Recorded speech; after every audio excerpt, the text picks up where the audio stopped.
Hi guys, আসসালামু আলাইকুম। সবাই কেমন আছেন? আশা করি ভালো আছেন। আলহামদুলিল্লাহ, আমিও ভালো আছি। আসলে চা বানাতে গেলাম, যে দেখি পাতিলে যখন দুধটা ঢাললাম, দেখি দুধটা ফেটে গেছে, ছানা পড়ে গেছে। এখন কি আর করব, কিছু তো আর করার নেই।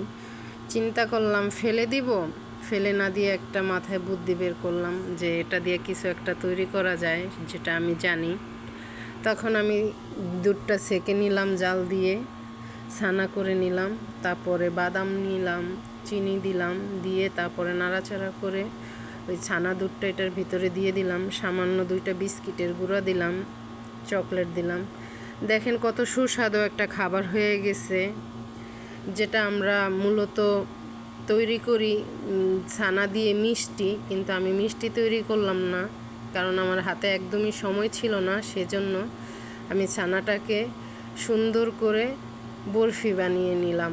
খুবই সুস্বাদু একটা খাবার, চাইলে আপনারাও ঘরে ট্রাই করতে পারেন। যখন দেখবেন দুধ ছানা হয়ে গেছে একদমই, মানে এটা দিয়ে আর চাটা করা যাবে না বা কোনো পায়েস তৈরি করা যাবে না, ফেলে দিবেন না। বুদ্ধি থাকলে ঘর জামাই থাকতে হয় না, বুঝতে পারছেন? দেখেন কত সুন্দর একটা বিকেলের নাস্তা হয়ে গেল ঝটপট করে।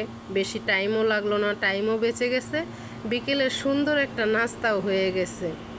সবার প্রিয় একটা খাবার, কিন্তু খেতে কিন্তু খুবই সুস্বাদু। একবার ট্রাই করে দেখতে পারেন।